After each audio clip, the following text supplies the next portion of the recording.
With the world economy in its fragile state, top corporations must adapt to survive. The bosses of America's biggest industries must take extreme action. To stay ahead of the game, they're going undercover in their own organizations. This week, we follow the CEO of the largest steel company in America. He will be posing as an unemployed iron miner, looking for new opportunities. He'll ditch his tycoon suit for a blue-collar attire. And as he struggles on the front lines, he'll be confronted with uncomfortable feats, forcing him to right what's wrong to make the company stronger. He'll meet the unsung heroes who have helped turn Carnegie Steel into a multi-million-dollar success. Then, at the end of it all, come clean about who he really is. And once the shocking truth is out, lives will never be the same again, because this is Undercover Boss. Carnegie Steel has become the #1 steel manufacturing industry in the world. This company has become so successful because of its adoption of an economic policy known as vertical integration, a method by which the manufacturer of a product controls every stage of the industrial process, from harvesting the raw materials to transporting the finished product. The skillful implementation of this process has kept the industry basically competitor-free, allowing Carnegie Steel to profit indefinitely. Though he may be rich now, the man behind this success story was not always this fortunate. Andrew Carnegie was born on November 25th, 1835, in Dunfermline, Scotland, to a poor family.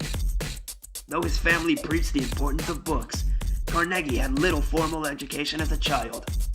His family migrated to the United States in 1848, where he hopped from job to job until he began to work for the railroad. He moved very high up in this industry and learned very much about the industry at this time. He left the railroad company by 1865, and about 10 years later, he founded the Carnegie Steel Company, a business that has pioneered the steel industry and grown at an unparalleled rate since its conception. I am a man who has enjoyed many of life's finer things. I am proud to have grown as an industry giant and a man. I love everything I do and everything I have done for America with a passion. Though he has reaped what he has sown, Carnegie longs for the thrill of being an everyday working man instead of a snobby CEO. I miss being poor. The shock of waking up to a rat staring you right in the face. You know, being rich has its charms, but being poor and filthy has something amazing that I just can't live without. So, we agreed to give Carnegie what he so desperately desired and treat him to an undercover boss-style makeover. He met with 2 of our expert makeup artists, and they gave him all that he needed to fit in with the working-class crowd. Hi, my name is Deb and I'm from Long Island. And my name is Sophia. I've been in this country for 5 years now. I'm friends with Deb. I'm Boricua and I really love makeup. I'll tell you one thing, we really had our work cut out for us. That Andrew Carnegie has such a distinguishable face. You can notice that guy from a mile away in a crowd. Right, Alexandra? I mean, it was very difficult, but I really think no one will be able to recognize him.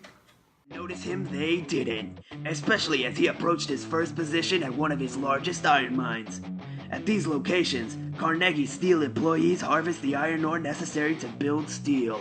There he met with miner and father of 4, Scotty O'Leary.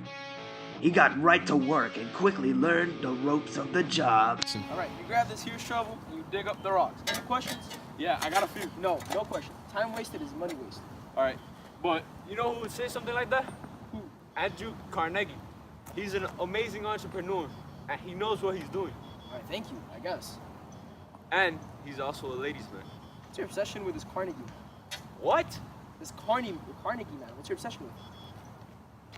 What did he say? This Carnegie man, dude. It's Carnegie!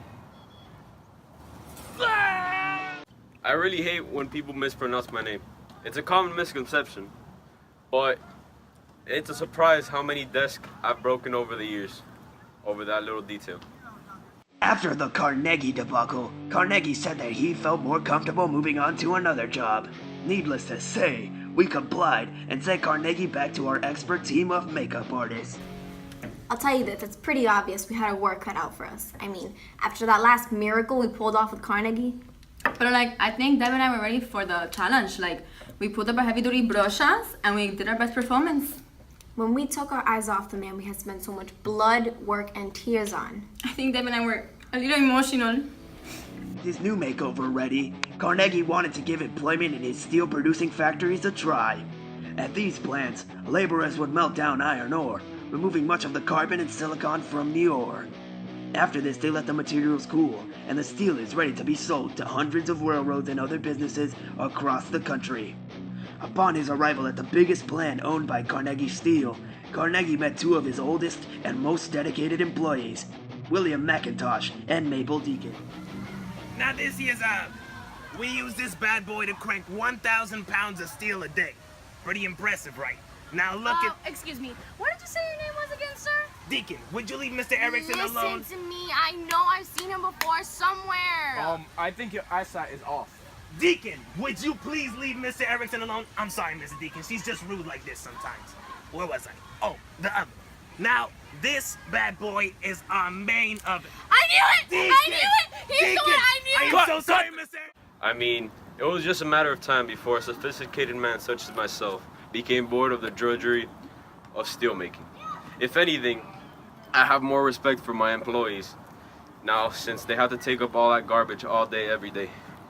It seems as though for a skilled and wise man such as Carnegie, the process of making steel was too dull and uninteresting. I swear, if me and you have to spend one more sleepless night, like I can't do it We're anymore. rolling, we're rolling. We're rolling? Yeah. Really? Yep. You couldn't have said anything before? Well. I mean, anyway, that man, Carnegie, he is such an angel. God bless him. It is such a blessing to be working with such a pioneer of the industry. He really opened my eyes. I feel very American working with him. We put so much work into this new disguise, and it would work, you know, if he put it on. Is that... I can't do it anymore. I can't work with him. I can't be in the same room with him. It's okay. Sophia, look, we're gonna get some gelato after this, and it's gonna be okay. We're gonna be okay. I promise, right? You don't have to cry. Spielberg, quit pointing that thing at us. We're trying to have a moment here. You see, we're trying, but you're ruining it. My bad. Yeah. How do I turn this on? Carnegie's journey through the world of the blue collar is not done yet, because Carnegie Steel also owned a railroad to transport its goods across the nation. Carnegie arrives at the train station and meets with the head of his rail line, Joanna von Strauss. Before they got started, however, von Strauss needed to make sure that Carnegie was all caught up on what the risks and rewards of being a railroad employee really were. It is only about $1 a day. Additionally, there's also injuries which are pretty much guaranteed. And then, you know, there are also the fact that there are deaths. And, I mean, they don't happen often, but they're still prone to happen. And aside from that, there's also the fact that you have to sleep on trains, which it's quite horrible, and your hours pretty much terrible as well. So. Yeah, I'm good with that. But we haven't met our quota yet. I need your help. You wanna go get some Thai food? Maybe Chinese place at 5th? You can't leave. I still need your help. I'll have a word with Carnegie. Yeah, good luck with that, buddy. You have to come back. I need your help. Yeah, Now that Carnegie had finished his brief visit to each of the divisions of his company, it was time for him to reveal who he really was to his eager and diligent employees. What are you doing here, you maniac? Why do you forsake me so, Father? I never did anything wrong. What is this idiot Erickson doing here? Get out. You idiot, that's not Mr. Erickson, that's Carnegie himself. Is she serious? She's not wrong, you know. Now that the truth is out, how will the employees handle Carnegie's deceit? Find out after this commercial break. Van Strauss, my buddy, how's it going? Oh my god, I just threatened Mr. Carnegie and I called him an idiot. I'm so sorry. That you did, but I'm an understanding man and I'll hold grudges. As for all of you, I've called all of you in here to announce that I'm Mr. Erickson. As for you, Deacon, you're fired. You don't get to walk in here, the-mustache the king, and get away with it. So I wanted to tell all of you guys that I learned a very important lesson. What lesson? That I'm too old for this business. and I sold the company. You what? You what? Yes. So I sold the company to JP Morgan. I can't assure you guys job security, but I'm gonna live with my life. I have good money, I have good everything. Well, I left the fruit basket on top of Janet's desk, and you guys can help yourselves out. I'm gonna jet out.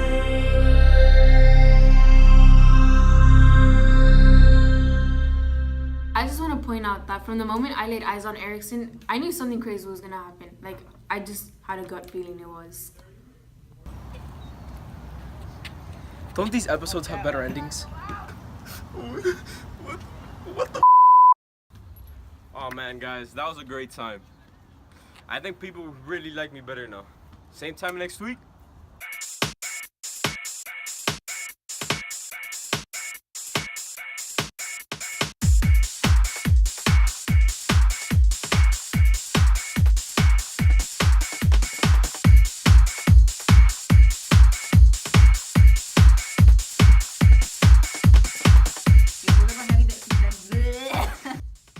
I'll tell you this. I swear, if me and you have to spend what? Yo. I swear, if me and you have to spend, we really put our heart in. Oh, the oven. Now look. Damn it. Would you leave the man alone?